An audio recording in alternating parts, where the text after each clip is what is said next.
اب ایک اور تصویر میں آپ کو دکھاتا ہوں ایک نوجوان کی، ہم نے اس کے گرد گول سرکل لگایا تاکہ لوگوں کو پتہ چل سکے. یہ میں گلاس کو، یہ کون ہے جناب؟ یہ جناب امین اسلم صاحب کے صاحبزادے ہیں.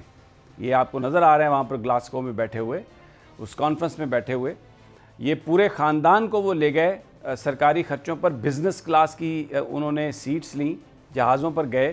وہاں پر جس سوئٹ میں یہ لوگ ٹھہرے 700 پاؤنڈ ایک دن کا کرایہ تھا، 700 اسٹرلنگ پاؤنڈ ایک دن کا کرایہ. 14 دن وہاں پہ رہے.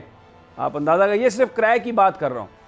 اور یہ جو ان کے صاحبزادے ہیں، یہ کوئی امین اسلم صاحب جواب دے سکتے ہیں کہ یہ کس طرح گئے، کیوں گئے، اس ڈیلیگیشن کا حصہ کیسے بنے؟ اچھا، اب یہ اگر ان سے پوچھیں کہ جناب یہ پیسے کہاں سے آئے، خرچہ ڈیلیگیشن کا کس نے کیا، تو یہ کہتے ہیں سرکار پاکستان نے تو نہیں کیا. یہ بات سچ ہے، سرکار پاکستان نے نہیں کیا، لیکن یہ آدھا سچ ہے. ایک بڑی کرپشن کو چھپانے کے لیے آدھا سچ بیان کیا جا رہا ہے.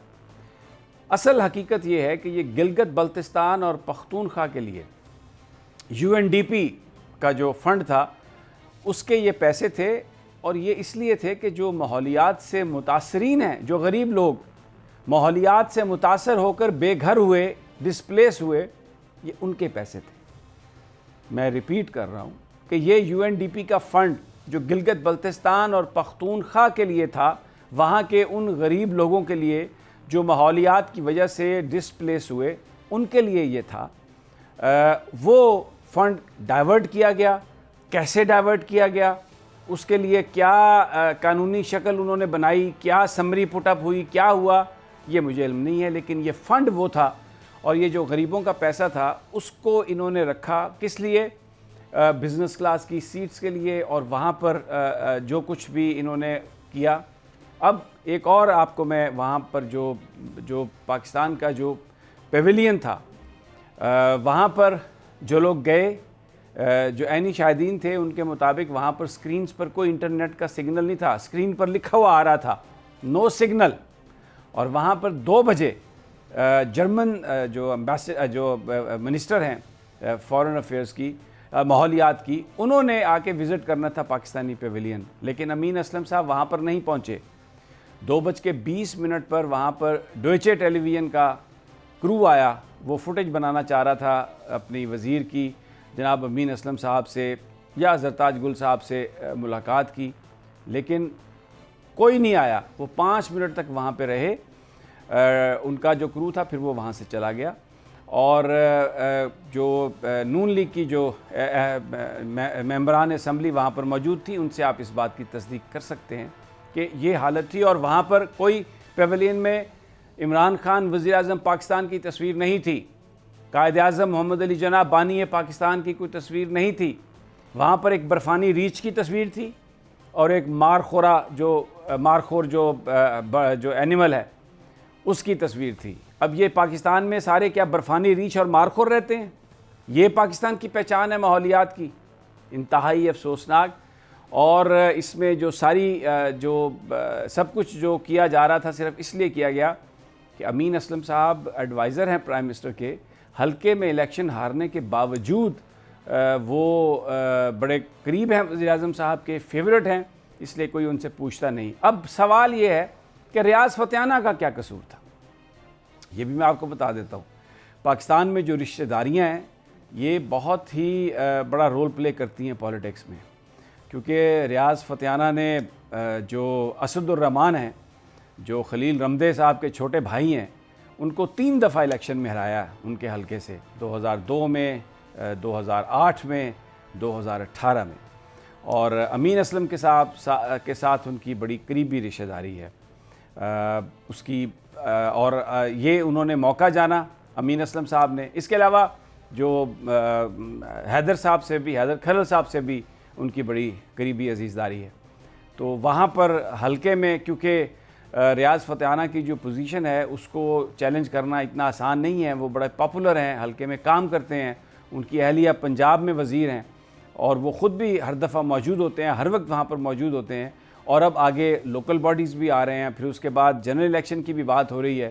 تو یار لوگوں نے جانا کہ یہ موقع اچھا ہے، ذرا ٹھوک دیں ریاض فتیانہ صاحب کو. لیکن جو سچ ہے وہ سامنے آتا ہے یہ میں نے آپ کو تصاویر دکھائی ہیں. آپ کو پورا یہ اب وزیر اعظم صاحب کو چاہیے کہ وہ ان الزامات کی تحقیق کروائیں. اور دوسرا طاہر صادق صاحب جو اٹک سے ہی ممبر ہیں قومی اسمبلی کے اور پی ٹی آئی کو زندہ وہاں پر انہوں نے رکھا, انہوں نے یہ الزام لگایا کہ $35 لاکھ کے جو فنڈز ہیں وہ ہڑپ کیے گئے ہیں. تو جو 10 بلین ٹری منصوبہ جو ہے اس کا تھرڈ پارٹی آڈٹ کرایا جائے. انہوں نے کہا اس میں اپنے الزامات ہیں کہ نااہل آفیسرز کو آئی جی فارسٹ لگا کر 4 چارج دیے گئے اور وہ ان بے ضابطگیوں میں ملوث ہیں. اور پھر انہوں نے یہ بھی الزام لگایا صادق صاحب نے کہ گلاسکو فنڈز میں کانفرنس میں سرکاری فنڈز استعمال کرتے ہوئے افسران اپنے خاندان کو لے کے گئے ہیں. یہ کون تھے افسران تھے سارے, ذرا اس کا بھی حساب لگایا جائے. وہی جو میں نے آپ سے پہلے بات کہی ہے کہ ایک رات کے قیام کے لیے 700 پاؤنڈ جو ہے انہوں نے خرچ کیے اور پاکستانی پیویلین میں اندھیرا چھایا ہوا تھا اور وزارت موسمیاتی تبدیلی بالکل بھی تیاری کے ساتھ نہیں گئی تھی. ان چیزوں کی وزیر اعظم صاحب کو تحقیقات کروانی چاہیے اور جو لوگ ان کے ساتھ ان کے نام پر دھبا لگا رہے ہیں, ان کے اپنے بتائے ہوئے اصولوں سے انحراف کر رہے ہیں, ان کو پکڑنے کی نہایت ضرورت ہے. رانا طاہر صاحب, you want to add something to that? بالکل آپ نے صحیح نشاندہی کی ہے کہ اصل مسئلہ ہی پاکستان میں یہ ہے کہ یہ جو آپ نے بتایا کہ امین اسلم صاحب کی ریاض فتح صاحب کے جو سیاسی مخالفین ہیں ان کے ساتھ رشتہ داری ہے, اور بجائے اس کے کہ وہاں پاکستان کا امیج بلند کرنے کے لیے یہ کوئی کام کرتے اس کانفرنس میں. دیکھیں ساتھ ہی بنگلہ دیش والوں کا بھی تھا, انہوں نے وہاں پہ اپنی پرائم منسٹر کی تصویریں تقریریں لگائی ہوئی تھیں. اور یہاں پہ کیا تھا, آپ نے صحیح کہا کہ نہ قائد اعظم کی اور دیکھیں سب سے زیادہ دنیا میں ماحولیات کے حوالے سے کام کر رہے ہیں وزیر اعظم عمران خان, اور وزیر اعظم عمران خان ہی کی وہاں پہ تصویر نہیں تھی. تو یہ جو امین اسلم صاحب ہیں یہ کس ایجنڈے پر کام کر رہے ہیں, کیا کر رہے ہیں؟ ابھی آپ نے وہ طاہر صادق صاحب کا بھی ذکر کیا, وہ بھی بہت پرانا سیاسی خاندان ہے اور یہ طاہر صادق صاحب کو بھی امین اسلم کی وجہ سے اگنور کیا جا رہا.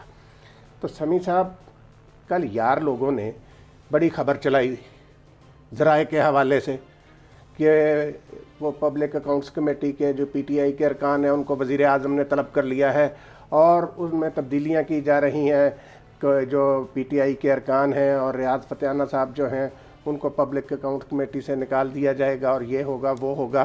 یہ یعنی جو اپنے آپ کو نا بڑا سمجھتے ہیں, وہ بعض تو پی ٹی آئی کے بڑے قریب ہیں, بیٹ رپورٹرز ہیں, انہوں نے یہ خبریں چلا دیں. اب ہوا کیا آج کی میٹنگ میں؟ آج کی میٹنگ میں کچھ بھی نہیں ہوا. تو پرائم منسٹر صاحب نے تو اپنے ارکان سے کہا کہ آپ زیادہ جذبے سے کام کریں اور انہوں نے کہا کہ تیاری کر کے جایا کریں اور وہاں پہ کرپشن کی نشاندہی کریں.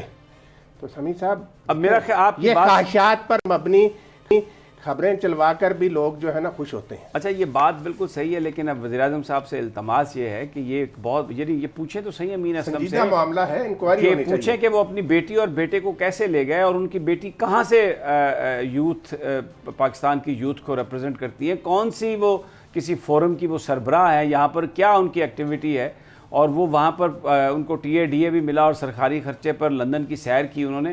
امین اسلم صاحب خود بڑے صاحب حیثیت ہیں وہ, اور پھر الزام لگا رہے ہیں ریاض فتح صاحب پر کہ وہ سم لی $10 کی, اور پھر یہ الزام لگا رہے ہیں کہ انہوں نے گاڑی مانگی. وہاں پر گاڑی امین اسلم صاحب کا کون سا وہاں پہ سیکریٹریٹ تھا ماحولیات کا, اگر وہ گاڑی مانگنی بھی تھی انہوں نے تو وہ مانگتے پاکستان کونسلر سے, پاکستان ہائی کمیشن سے.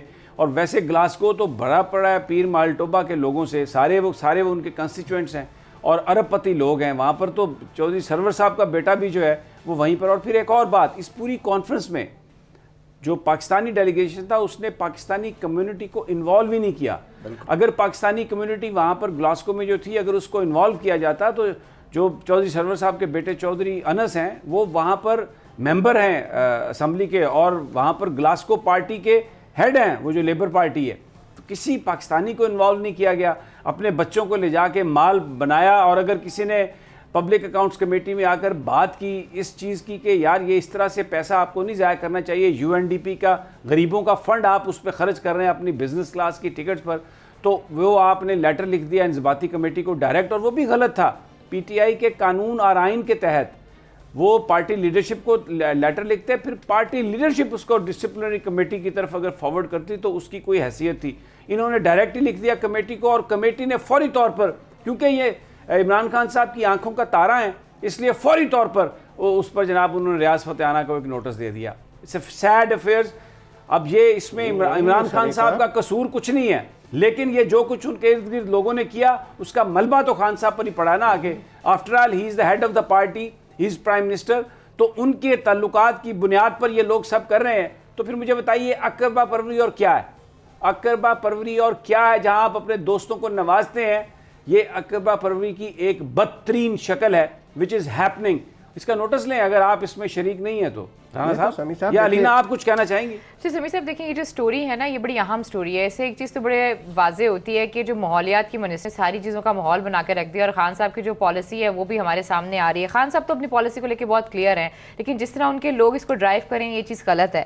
بات یہ ہے کہ جتنے بھی اب تک دورے ہوئے ہیں پتہ لگانا چاہیے کہ کون کہاں کس طریقے سے گیا ہے. آخر منسٹری کی ذمہ داری ہے، اور جہاں تک ریاض فتح صاحب کا سارا ہے وہ ہمارے سامنے ہی ہے. جیسے کہ آپ نے بتایا کہ رمدے صاحب اور وہاں پہ سارے ایک سیاست ہے جو کہ ہلکے کی سیاست ہے. تو میرے خیال میں ہلکے کی سیاست کو اگر آپ اس طریقے سے نیشنل ایشو پہ لے کر جائیں گے، جو چیز آپ نے کرنی تھی وہاں پہ جس طریقے سے اس ایونٹ کو کور کرنا تھا وہ تو آپ کر نہیں سکے. لوگوں کو آپ لا نہیں سکے، نہ آپ وزیر اعظم کی پکچر لگا سکے. آپ نے وہ برفانی آپ بتا رہے تھے کہ ریچھ کی تصویر لگا دی. یہیں پہ آپ کو شرم آنی چاہیے. اوپر سے اپنے بچوں کو لے کے جا رہے ہیں. یہاں پہ لوگوں کے پاس اتنے پیسے نہیں ہے کہ وہ اپنے بچوں کو اسکول بھیجیں، اور آپ کی بیٹی ماشاءاللہ سے بڑی خوبصورت لگ رہی تھی. وہ پریزنٹیشن بھی انہوں نے اچھی دی ہوگی، لیکن بات پھر وہی آتی ہے کہ ہمیں کہ خان صاحب بات کرتے ہیں میرٹ کی. تو کیا وہ میرٹ پہ گئی ہیں؟ میرا نہیں خیال. اس پوری منسٹری میں مجھے کہیں میرٹ نظر نہیں آتا. کیا پروسیس تھا اس پوری منسٹری میں سمیع صاحب مجھے میرٹ نظر نہیں آتا. اچھا اب میں ایک اور سیکنڈ، امین اسلم صاحب نے یہیں پر بس نہیں کی سمیع صاحب.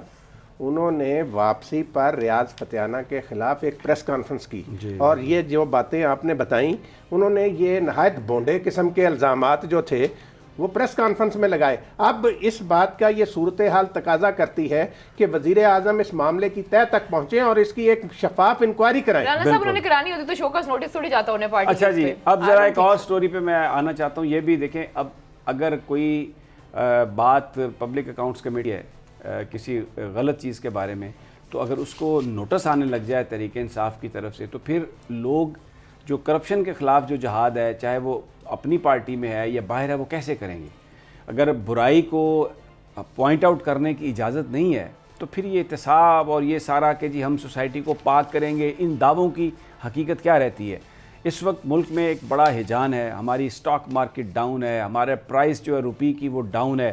لوگ کہہ رہے ہیں کہ اس ملک کو IMF کے ہاتھوں گروی رکھ دیا گیا. کوئی جواب دینے کے لیے تیار نہیں ہے. اور ان حالات میں چودھری سرور صاحب نے جو بات کی ہے، باہر تقریر جو کی ہے، میں چاہتا ہوں کہ ذرا وہ آپ سنیں، پھر اس پر ہم بات کرتے ہیں. یہ خیر ایک انہوں نے دوسرا سنوا دی ان کی گفتگو، جس میں ان سے یہ سوال کیا گیا کہ آپ کو گورنر اس لیے بنایا گیا تھا کہ شاید آپ کو سائیڈ لائن پہ کر دیا جائے. تو انہوں نے کہا کہ ہاں بعد میں مجھے بھی یہ احساس ہوا، لیکن IMF کے ساتھ جو ہماری ڈیل ہے اس کے بارے میں کیا کہا، اب میں آپ کو وہ گفتگو سناتا ہوں. یعنی یہ گورنر پنجاب یہ کہہ رہے ہیں کہ IMF نے جتنے تھوڑے سے پیسے دینے ہیں وہ ان کو ڈیل کروانے کے لیے انہوں نے پاکستان سے اپنی ہر شرط منوا لی. بلکہ وہ تو یہ کہہ رہے ہیں کہ پاکستان سے سب کچھ لکھوا لیا، کیونکہ اسٹیٹ بینک کو اٹانومی دینے کے حوالے سے ایک جو بل ہے وہ زیر گردش ہے، جس میں یہ IMF نے کہا ہے کہ جی جو گورنر ہے اسٹیٹ بینک کا وہ اتنا انڈیپینڈنٹ ہوگا کہ پاکستان کی عدلیہ یعنی supreme court of Pakistan, Pakistan کے وزیر اعظم کا آفس، وہ کوئی سوال نہیں کر سکیں گے. وہ جو اسٹیٹ بینک کا گورنر ہوگا وہ IMF کے بورڈ کو تو جواب دہ ہوگا، اس نے رپورٹ دینی ہوگی. لیکن پاکستان میں اسٹیٹ بینک کا گورنر، پاکستان کے وزیر اعظم اور جو پاکستان کی سپریم کورٹ ہے اس کے آگے نہ پارلیمنٹ تو خیر ایک اور بات ہے نا، سپریم کورٹ اور وزیر اعظم کے آگے وہ جواب دینی ہوگا، کہیں پر اس کی وہ نہیں آئے گی کوئی. تو جناب مجھے یہ بات بتائیں، یہ وائسرائے ایک آپ رکھنا چاہ رہے ہیں، یہ IMF کے ہاتھوں یہ پورا، اب یہ جو اس وقت بھی جو IMF کے گورنر ہیں ہمارے باقر رضا صاحب، جو وہاں سے تحفہ آئے ہیں، اس وقت جو ڈالر کی پرائس جو ہے وہ اوپر جا رہی ہے روپے کے مقابلے میں، اور وہ اس قسم کے بھونڈے بیانات دیتے ہیں کہ جی اس سے بیرون ملک پاکستانیوں کو فائدہ ہوگا، کوئی روکنے کی کوشش نہیں کر رہا. آج آپ سٹاک مارکیٹ میں دیکھیں کیا صورتحال ہے. اس ملک میں اکانومی کا ستیہ ناش ہو گیا، پورا سسٹم کولیپس کر گیا. اور آپ یہ اتنی سنجیدہ بات کی ہے چودھری سرور صاحب نے، اور انہوں نے یہ بھی کہا کہ اگر مجھ سے کہا جائے گا کہ آپ استعفیٰ دے دیں تو میں استعفیٰ دے دوں گا, میں پارٹی ڈسپلن کا پابند ہوں. رانا صاحب یہ تو ایک بڑا سنگین بیان ہے کہ سب کچھ لکھ کے دے دیا. کیا کچھ لکھ کے دیا بھائی؟ یہ جواب دے گورنمنٹ, وزیر خزانہ بھی جواب دیں, جو خود نیب کے آگے جو نیب زدہ ہیں, جن کا نام نیب سے کلیئر نہیں ہوا تھا. عمران خان صاحب تو کہتے تھے کہ جو کرپٹ آدمی ہے معاشرے میں اس سے سلام نہ کریں, میں تو اس لیے ان کو کرپٹ کہتا ہوں. اس کرپٹ آدمی کو جس پر نیب کے الزام ہے آپ نے وزیر خزانہ بنا لیا اور آپ دوسروں کو درس دیتے ہیں. رانا صاحب یہ کیا ہے؟ وہ دوسروں کو نصیحت, خود میاں فصیحت. سمیع صاحب دیکھیں, یہ پہلے تو اپوزیشن اس طرح کی باتیں کر رہی تھی جو گورنر پنجاب چودھری سرور نے کی ہے, یہ بڑی سنجیدہ بات ہے. اور دیکھیں جو آپ نے بات کی ہے کہ جو گورنر اسٹیٹ بینک ہیں باقر رضا صاحب, یہ اس تعیناتی سے پہلے کہاں پر تعینات تھے اور کس کے ملازم تھے. یہ بھی کوئی ڈکی چھپی بات نہیں ہے کہ وہ مصر میں اسی ادارے کے ملازم تھے جس کے ساتھ پاکستان کے معاہدے کی گورنر پنجاب بات کر رہے ہیں. سمیع صاحب یہ معاملات جب تک ملکی معیشت جو ہے وہ ان بین الاقوامی مالیاتی اداروں کے کارندوں کے ہاتھوں میں دی جاتی رہے گی تو پھر معیشت کا یہی حال ہوگا جو ہو رہا ہے. کیا پاکستان میں کوئی ایسا قابل آدمی نہیں تھا جس کو آپ گورنر اسٹیٹ بینک لگا سکتے؟ ایک سے ایک بڑھ کر پاکستان نے قابل لوگ پیدا کیے ہیں جو دنیا کے مختلف ممالک میں فرائض انجام دے رہے ہیں. لیکن یہاں پہ آپ کو یعنی آپ نے IMF آپ کو جکڑتا ہے. آپ خود کہتے ہیں کہ ہم مجبوری کے عالم میں IMF کے پاس گئے ہیں. جی بالکل, یہ آپ بڑی امپورٹنٹ بات کر رہے ہیں. مجھے یہاں پر چھوٹا سا وقفہ لینا ہے. بڑا سنگین بیان ہے کہ IMF نے سب کچھ لکھوا لیا ہے ہم سے اور ایک چھوٹی سی اماؤنٹ کے لیے, اور یہ پھر کیا ہے یہ سب؟ کون پاکستان کو بچائے گا؟ یہ کیا ساری کہانیاں ہمیں سنائی جاتی ہیں. ایک چھوٹا سا وقفہ لیتے ہیں, واپس آتے ہیں تو ظفر ہلالی صاحب بھی ہمارے ساتھ ہوں گے, اور جو بین الاقوامی محاذ پر جو کچھ ہو رہا ہے, انڈیا جو کچھ کر رہا ہے, اس پر بھی ہماری نظر ہونی چاہیے. لیکن ٹوٹل بلیک آؤٹ ہے میڈیا میں. سب چیزوں پر بات کریں گے لیکن ایک چھوٹے سے وقفے کے بعد.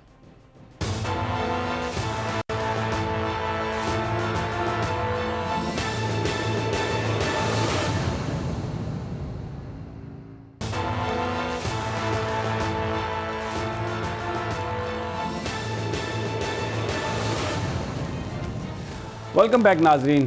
پاکستان کی سیاست پر بات ہوئی ہے, کس طرح سے کرپشن بھی کی جاتی ہے اور کس طرح لوگوں پر الزام لگایا جاتا ہے. خود اپنے گھر میں جو کچھ مرضی ہو رہا ہو اس پر کوئی نظر نہیں ہے. بات اگر کریں تو آپ کو سنانے لگ جاتے ہیں. وہ جو ایک بغیرت بریگیڈ ہے وہ سوشل میڈیا پر شروع ہو جاتا ہے اور وہ ایسی ایسی کہانیاں اور ایسی ایسی ابیوسو لینگویج. لیکن اپنے وہ کہتے ہیں نا جیسے کہ اپنی منجی تھلے ڈانگ پھرو تو پتہ لگے کہ اندر کیا ہو رہا ہے. ظفر ہلالی صاحب ہمارے ساتھ ہیں اور اب تھوڑا سا بڑے اور سنگین معاملات ہیں ان کی طرف چلتے ہیں. ہلالی صاحب سوال میرا یہ ہے کہ جو رشین پریزیڈنٹ ہیں وہ اب انڈیا کے دورے پہ آ رہے ہیں اور S-400 جو ہے اس کی ڈیلیوری تو ہو رہی ہے, لیکن بتایا جا رہا ہے کہ S-500 جو وہ ان کا ڈیفنس سسٹم ہے اس کے لیے بھی بات ہوگی, اور بھی بہت کچھ. وہ جو تقریباً 7.5 لاکھ رائفلز کی مینوفیکچرنگ کا پلانٹ لگانے کی بھی بات ہو رہی ہے. ایسا لگ رہا ہے کہ امریکہ کے ساتھ تعلقات مینٹین کرتے ہوئے رکھتے ہوئے انڈیا جو ہے وہ اب رشیا اور ان کے بیچ میں بھی آپس میں کچھ تعلقات بہتر ہو رہے ہیں. دوسری طرف ہم سی پیک کے حوالے سے چائنا کے ساتھ بھی ہماری دوریاں آ رہی ہیں. بڑی کنفلکٹنگ قسم کی رپورٹس ہیں. ان کی فورن جو ان کی فورن آفس کی ویب سائٹ ہے اس پر جو سوال و جواب آتے ہیں, رفتار بھی یہاں پر تھمی ہوئی ہے. بالکل افغانستان پر بھی ہم امریکہ کو ٹو کر رہے ہیں. اور ابھی چودھری سرور صاحب کا میں نے ایک کلپ سنایا جس میں وہ کہہ رہے ہیں کہ IMF نے ہم سے سب کچھ یعنی لکھوا لیا ہے اور صرف $2 بلین کا قرضہ دینا ہے انہوں نے 3 سال, یعنی $6 بلین ٹوٹل ہے. تو یہ کہاں ہم کھڑے ہیں, کس طرف ہم جا رہے ہیں ظفر ہلالی صاحب؟ آپ کی سمجھ میں کیا آتا ہے؟ ویسے سمیع صاحب اکانومی کی جو آپ نے باتیں کی تو میرے خیال میں یہ آپ کو ہم لوگوں کو سمجھنا چاہیے کہ IMF کے پروگرام کے جانے کے پہلے یہ سب کنڈیشنز جو تھیں ان پہ نیگوشیشنز ہوئی تھی, اور خاص طور independence of the State Bank. اس لیے IMF کا کہنا یہ ہے کہ اگر ہم آپ کو کہتے ہیں کہ یہ آپ کو کرنا ہے اور اگر آپ نہ کریں اور پھر آپ اور قرض کے بینکوں سے لے لیں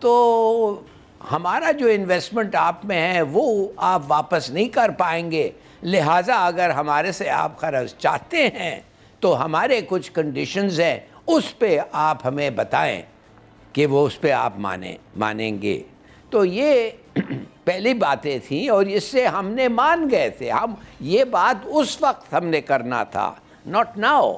اب تو وہ دیکھ رہے ہیں کہ بھائی جو بھی وہ کنڈیشنالٹیز ہمارے پہ انہوں نے لاگو کیا ہے, ہم ادھر ادھر سے جا کے یہ کر کے وہ کر کے پیسے جو ان کی طرف آنا تھا, جو آسٹیریٹی پلان میں ہونا تھا, وہ ہم مزے سے خرچ رہے ہیں. تو انہوں نے کہا کہ یہ ٹھیک نہیں ہوگا جب تک بینک کو آپ ٹوٹلی اور کمپلیٹلی انڈیپینڈنٹ نہ کریں. تو یہ ایک ایسی چیز ہے جو ہمیں پہلے پتہ تھا اینڈ وی شوڈ اگریڈ. اور میں آپ کو ایک اور چیز بتانا چاہتا ہوں کہ آئی ایم ایف کنڈیشنالٹیز پہ دیکھیں 13, 14, 16 دفعے ہم ادھر گئے ہیں. کیا آپ سمیع صاحب ہمیں نہیں پتہ ان لوگوں کے کیا کنڈیشنز ہیں؟ ایبسولوٹلی ہمیں پتہ ہے. اس وقت ہوا یہ ہے کہ عموماً اگر امریکہ کے ساتھ ہمارے ریلیشن شپس ٹھیک ہوتے تو عموماً یہ کنڈیشنز کو ریلیکس کیا جاتا, مگر اس لیے کہ ہمارے ریلیشن شپ امریکہ کے ساتھ خراب ہیں اور ان کو ادھر سے شاید سگنل مل گیا ہے نو ریلیکسیشن اور ہر چیز پہ اسٹرکٹ ایڈیرنس, تو میرے خیال میں یہ اس وقت it is beginning to pinch اور یہ ہمیں فرق پڑ رہا ہے اس سے. تو یہ آپ کا جو اکانومی کے بارے میں آپ نے جو بات کی ہے, یس بالکل یہ مناسب نہیں لگتا ہے کہ ایک بینک کے ہیڈ کو کوئی he has no accountability. It's called the State Bank of Pakistan but the control is with the IMF. تو یہ پاکستان کیا, یہ بینک آف IMF ہے جو IMF کے لیے کر رہا ہے, بالکل صحیح. مگر یہ سب چیزیں جو ہیں یہ سب پہلے ڈسکس ہوتے ہیں, letter of intent, letter of agreement ایک سائن ہوتا ہے, اور یہ سب ہم نے کیا تھا. اچھا ٹھیک ہو گیا, یہ بالکل آپ کی بات صحیح ہے. ہماری حکومتوں کو یہ عادت ہے کہ شروع میں یہ ہر چیز مان لیتے ہیں اور پھر بعد میں جیسے آپ نے بیان فرمایا کئی یہاں پر ڈومیسٹک بھی معاہدے انہوں نے کیے, پھر ان سے پھرے اور جن لوگوں اور خود اپنے وعدے توڑے اور دوسروں پر الزام لگاتے رہے کہ وہ دہشت گرد ہیں. یہ تو وتیرہ ہے ہماری حکومتوں کا, یہ میں آپ سے بالکل ایگری کرتا ہوں. لیکن میرا سوال یہ ہے کہ اس وقت چاہے اس کی جو بھی کاسٹ ہو, اگر آپ آئی ایم ایف کو اپنا بینک دے دیتے ہیں جیسے اسٹیٹ بینک آف پاکستان اب جواب دہ ہو آئی ایم ایف کو, تو یہ پروپوزیشن تو پاکستانیوں کو قابل قبول نہیں ہے, بھلے اس کی جو بھی پرائس ہو.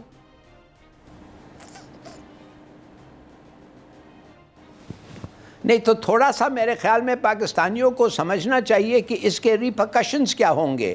آپ بالکل نکل سکتے ہیں اس پروگرام سے, آپ کہہ دیں آئی ایم ایف کو کہ وی ڈونٹ وانٹ, ہم نہیں چاہتے باقی 2-3 بلین جو رہ گئے ہیں, مگر آپ کو اس کے بعد کوئی پیسے لون نہیں دے گا, اے ڈی بی نہیں دے گی, ورلڈ بینک نہیں دے گا, اور ادارے. اور میں آپ کو بتاؤں یہ جو محمد بن سلمان جو ہے اس نے بھی ایک شرط لگائی ہے کہ اگر آپ نے وہ چیز نہیں کیا جو ہم چاہتے ہیں تو یہ جو 4 بلین ہم نے جو بھی آپ کو دیا ہے ودن 72 آورز اس کو آپ نے واپس کرنے ہیں, وہ بھی شروع ہو جائیں گے. تو میں سمجھتا ہوں ایسی کوئی سٹیپ لے کے جوش اور غصے میں وی شوڈ تھنک کہ اس کا کیا ریمیفیکیشنز ہوگا. بہت سیریس ریمیفیکیشنز ہوں گے. کچھ ملک جو ہیں وہ کہیں گے کہ اگر آئی ایم ایف کا مانیٹرنگ ان کی اکانومی میں نہیں ہو رہا ہے تو ہم ان کو کبھی نہیں پیسے دیں گے, ہم ان کی کوئی بات نہیں مانتے, ہمیں کوئی اعتبار ہی نہیں ہوگا ان پہ. So you have to be careful جب آپ ایسی قدم لیتے ہیں. ٹھیک ہو گیا. تو پھر میرا سوال آپ سے یہ ہے, دے دیں اسٹیٹ بینک ان کو آئی ایم ایف کو, پھر اس کے بعد کیا ہوگا, اس کی جو ریمیفیکیشنز ہیں وہ کیا ہوں گی؟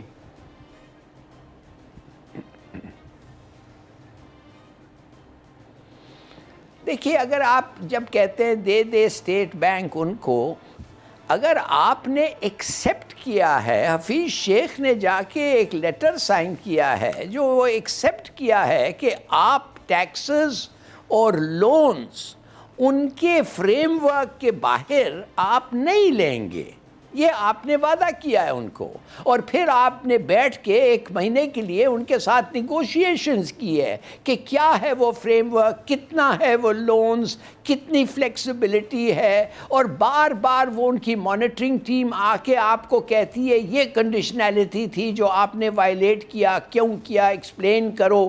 آپ کرتے ہیں، اگر وہ سمجھتے ہیں آپ کا ایکسپلینیشن مناسب ہے تو وہ آپ کہتے ہیں چلو ٹھیک ہے، مگر ادھر اب ٹائٹن کرو۔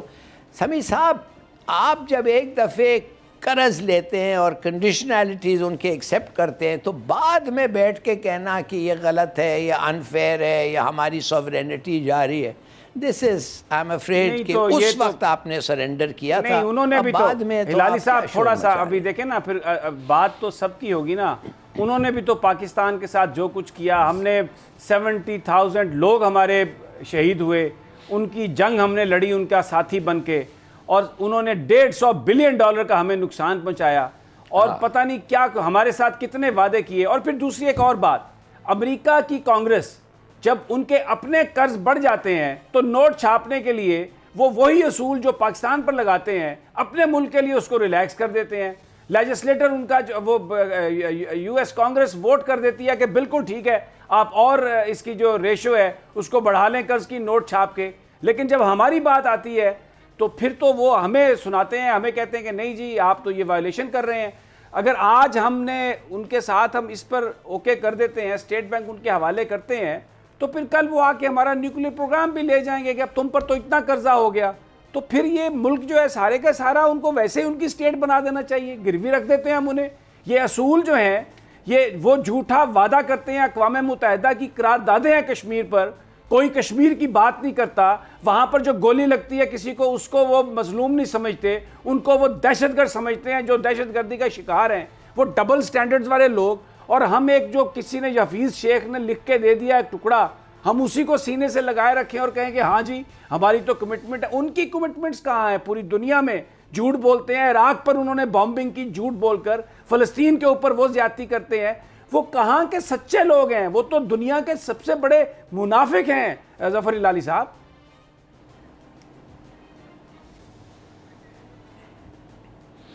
ہاں نہیں، آپ تو بالکل صحیح کہہ رہے ہیں۔ ایک پورا جنگ جس میں 1 ملین لوگ مرے گئے ہیں اور پتہ نہیں کتنے لوگ زخمی ہوئے ہیں، وہ عراق کا جنگ ایک جھوٹ پہ، اس کا بنیاد تو ایک جھوٹ تھا کہ weapons of mass destruction Iraq کے پاس تھے جب ان کو پتہ تھا نہیں تھا، مگر پاول نے آ کے UN کے سامنے جھوٹ بولا اور اس بہانے پہ جنگ ہوا۔ یہ تو ہم جانتے ہیں کہ وہ جھوٹے ہیں، مگر آپ دیکھیے، پھر میں آپ کو ریفر کرتا ہوں، اونلی نہیں سعودی عربیہ ہمارا دوست نہیں ہے، مگر ایک دوست ملک کہتا ہے کہ یہ پیسے جو ہم آپ کو دے رہے ہیں 3-4 ملین، نہ صرف آپ 72 گھنٹے میں واپس کریں گے جب ہم مانگیں گے، مگر اگر آپ نے نہیں کیا تو اس کا مطلب یہ ہوگا کہ جدھر بھی پاکستان کی پراپرٹی ہو دنیا میں، وہ پراپرٹی آپ اگری کرتے ہیں کہ ہم ضبط کر کے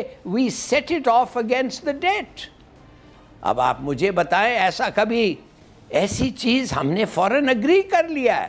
یہ تو ایک خوش قسمت ہے کہ انہوں نے چھاپ دیا اس کی کنڈیشنالٹیز، سعودیز نے چھاپا، ہم نے نہیں کیا۔ اور جب سعودیز نے چھاپا تو آپ اور میں چونک گئے، ہم نے کہا یار یہ کیا کر رہے ہو، ہم نے کبھی عمر میں ڈیفالٹ نہیں کیا ہے، مگر اب آپ ایسی چیز چھاپ رہے ہیں جیسے ہم جو ہیں قرض لیتے ہیں اور پھر کبھی نہیں دیتے ہیں واپس۔ یہ تو ہوا ہی نہیں ہے تاریخ میں اب تک، تو یہ کیوں چھپ رہا ہے؟ یہ کیوں ایسی چیزیں ہو رہے ہیں؟ تو پھر یس ہلالی صاحب، یہ دیکھیے تو صحیح، ہلالی صاحب اگر آپ، میں معافی چاہتا ہوں آپ کی بات کو ٹوک رہا ہوں، آپ کو کاٹ رہا ہوں، پھر مجھے یہ بتائیے کیا کہیں ایسے حکمرانوں کو ہم؟ یہ لوگ کون ہے اب؟ یہ حفیظ شیخ، ہمارا کیا تعلق اس سے؟ جیسے باقر رضا وہاں سے آیا، IMF نے بھیجا، ویسا ہی حفیظ شیخ وہاں سے آیا اور اب کام ختم ہو گیا تو واپس چلا گیا۔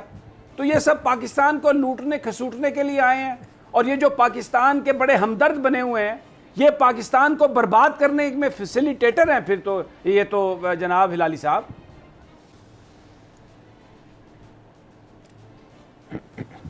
دیکھیے ایک لحاظ سے جب آپ کہہ رہے ہیں میں انڈرسٹینڈ، مگر دیکھیے میرے خیال میں اس پہ تھوڑی سی آپ زیادتی کریں. وہ آ کے کہتا ہے میں گیا واشنگٹن، میں بیٹھا 1 مہینہ میں ان سے بات کیا، these are the best terms, اس سے بہتر میں کچھ نہیں کیا، اب آپ مجھے حکم کریں. تو نیشنل ایگزیکٹو کاؤنسل کی میٹنگ ہوتی ہے، کیبنٹ کی میٹنگ ہوتی ہے، اور گورنمنٹ آف پاکستان کہتی ہے اوکے. یہ ایسا تو نہیں ہے کہ حفیظ شیخ گیا، شام میں گیا، صبح سائن کر کے واپس آ گیا، کہا یہ لو یہ ہے شرطیں جو میں نے مانے. یہ شرط تو گورنمنٹ آف پاکستان نے مانا ہے. نیشنل سیکیورٹی کاؤنسل کو بھی آپ سمجھے، ان کو بھی شریک کریں اس میں. تو آئی ڈونٹ تھنک کہ آپ ایک آدمی پہ پورا یہ بلیم کر سکتے ہیں. اور وہ کہتا ہے بھائی میں تو اتنا ہی کر سکا. جیسے لوگ ہمیں جوک یہ ہے کہ جب اسد عمر فائنانس منسٹر تھا تو آئی ایم ایف نے پوچھا کہ پاکستان ادھر ہماری بات سنو، تم ہمارے سے قرضہ لے رہے کہ ہم نے تمہارے سے قرضہ پوچھا ہے؟ لگتا ہے ایسا ہے کہ تم ہمیں قرضہ دے رہے ہو. جس قسم کی باتیں یہ کر رہا ہے ان سو مینی ورڈز، اس کو ہٹاؤ. جو چلو وہ چلے گیا. پھر جب شفیع شیخ آیا وہ تو ادر ایکسٹریم چلے گیا.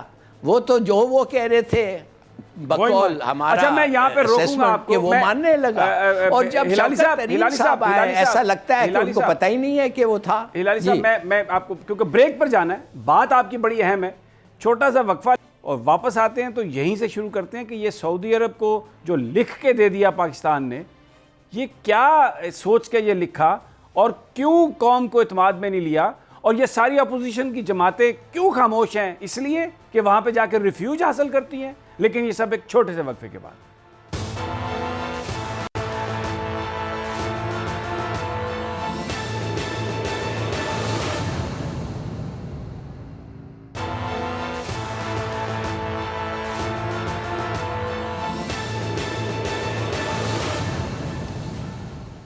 ویلکم بیک ناظرین. ظفر ہلالی صاحب سے گفتگو ہو رہی ہے. پاکستان کی قسمت کا فیصلہ کرنے والے جس انداز میں اس وقت ایگریمنٹ کر رہے ہیں اور پھر ان کو چھپایا جا رہا ہے، اور اپوزیشن بھی شاید اپنے مفادات کی وجہ سے خاموش ہے.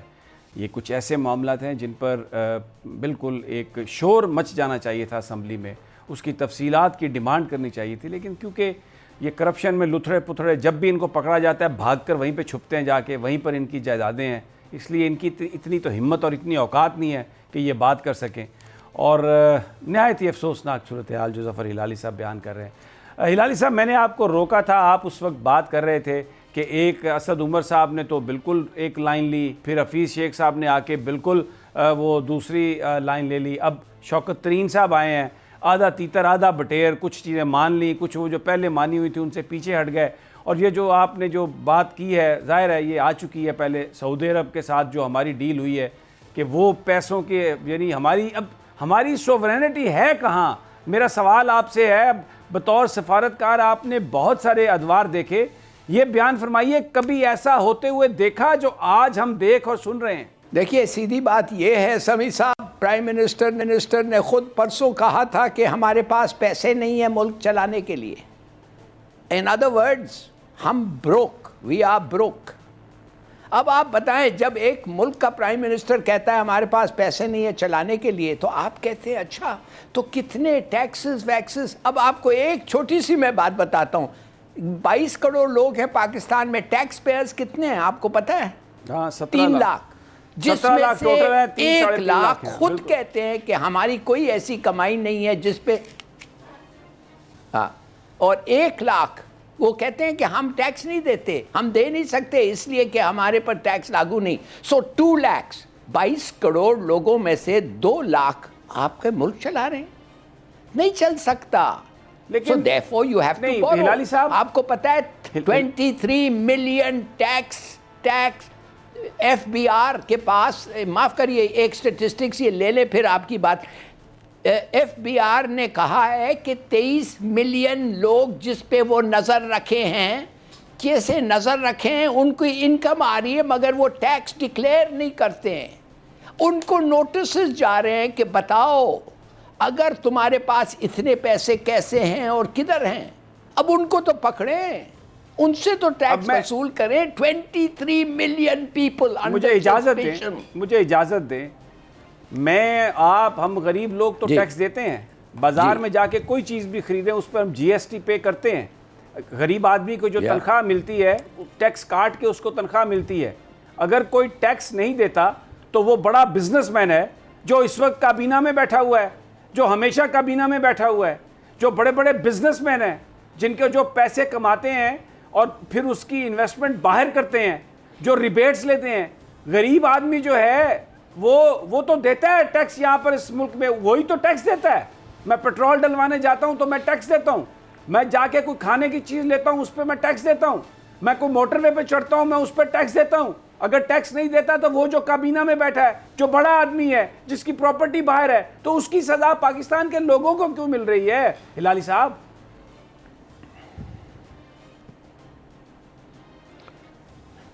بالکل صحیح, مگر ایک اور سوال ہے کہ جب آپ کو پتا ہے کہ 23 ملین لوگ اس ملک میں ہیں جن کی آمدنی ہے, جن کی انکم ہے, وہ ٹیکس نہیں جو آپ اور آپ کا چوکیدار دیتا ہے, وہ ٹیکس نہیں جو آپ اور آپ کا جو میسنجر بوائے ہے وہ دیتا ہے. میں اس ٹیکس کی بات کر رہا ہوں, انکم ٹیکس. یہ کیسے ہو سکتا ہے کہ 23 ملین لوگ ایف بی آر کے لسٹ میں آج ہیں, آج, اور ان کو نوٹسز آج جا رہے ہیں؟ کب سے یہ ہیں اور کیوں ان سے ٹیکس نہیں لیا گیا؟ 74 سال ہو گئے ہیں. اس لیے ہم پرائم منسٹر جو کہہ رہا ہے کہ میرے پاس پیسے نہیں ہیں ملک چلانے کے لیے, تو دیکھیے یہ اس جب ایک پرائم منسٹر آ کے یہ کنفیس کرتا ہے اور سچ کہہ رہا ہے, تو اگر نہیں ہے تو پھر آپ جاتے ہیں پیسے کس نے وصول کرنے ہیں؟ ہلالی صاحب میں نے کرنے ہیں. ہلالی صاحب پیسے وزیر اعظم نے ہی وصول کرنے ہیں نا, حکومت ان کے پاس ہے. اب نیب زدہ لوگوں کو بنا دیں گے جن کے اوپر خود کرپشن کے چارجز ہیں, جن کے سیاست دانوں سے تعلقات ہیں. مجھے یہ بتائیے نواز شریف کو باہر جانے کی اجازت میں نے دی؟ کس نے دی اجازت؟ وہ جو آپ ان کے ٹیکس کی ریٹرنز اٹھا کے دیکھ لیں, کیا ٹیکس دیتے ہیں یہ, کھربوں روپے کے مالک ہیں. میں وزیر اعظم نہیں کیا, سب ہم نے تو نہیں کیا. یہ 3.5 سال ہو گئے گورنمنٹ میں آئے اور ابھی تک پیسے نہیں ہیں, ابھی تک چوروں سے کیا ریکور کیا مجھے بتائیں.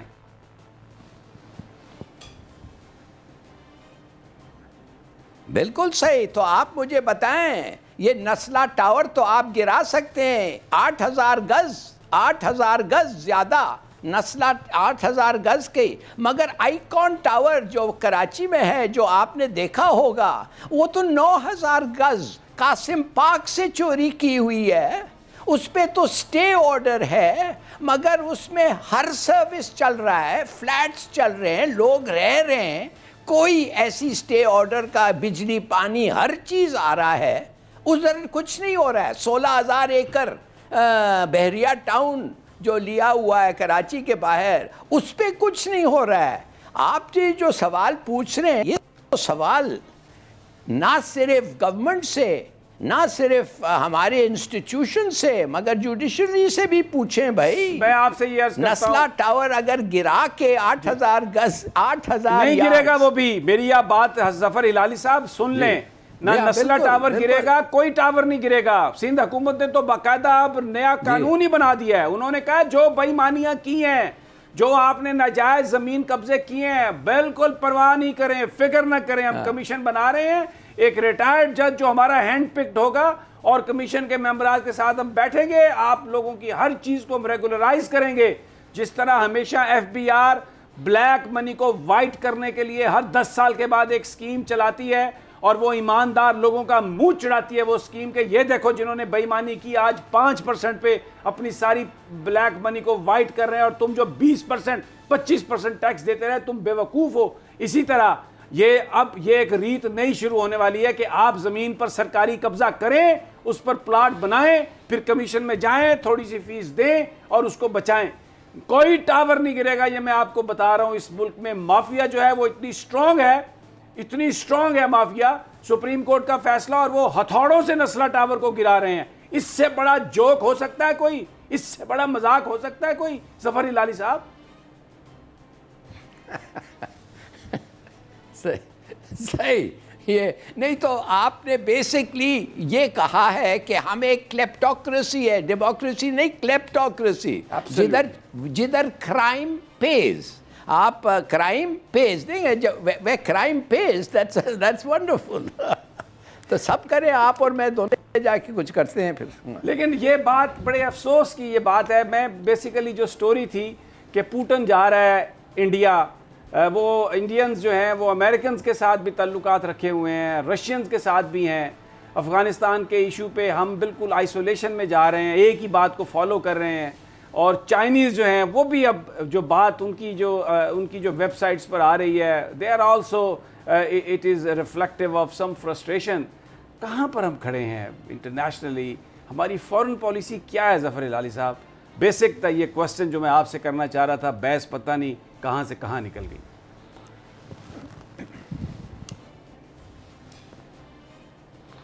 دیکھیے اب کیا بتائیں, آپ نے پوچھا تھا مجھے کہ پوٹن انڈیا جا رہا ہے, ابھی تک پاکستان آیا ہی نہیں ہے. ایک جب آنا تھا اور تیاری ہو گئی تھی تو اس نے میسج بھیجا کہ بھائی کیا کروں گا میں پاکستان آ کے, کوئی ایسی چیز ہے ہی نہیں اتنی قابل کہ میں آؤں ادھر, کچھ ہے ہی نہیں, آپ لوگوں نے کچھ ڈیلز نہیں ہے, دیر از نتھنگ. تو میں خواہ مخواہ نہیں آنا چاہتا ہوں, آپ کچھ کریں, let's have a good deal اور پھر میں آؤں گا. اور اس وقت سے اب تک ہم یہ ڈیل پہ چل رہے ہیں. کیا ہو سکتا ہے, آئل پائپ لائنز بن سکتے ہیں, گیس پائپ لائن چائنا کے ساتھ ہو سکتا ہے, کیا چیز ہے جس میں وہ انویسٹ کر رہے ہیں, رشیا, اور کیا چیز ہم کر سکتے ہیں, مگر اب تک نہیں آیا. اچھا میں ہلالی صاحب چاہتا ہوں, میں آپ کی اب ٹوک رہا ہوں بات کو کیونکہ ہمارے پاس وقت ختم ہو گیا. بات بڑی اہم ہے, انشاءاللہ پھر کسی اگلی نشست میں ہلالی صاحب سے اس بات پر تجزیہ حاصل کریں گے. ساتھیوں اجازت دیجیے, انشاءاللہ کل پھر ملاقات ہوگی. اللہ نگہبان.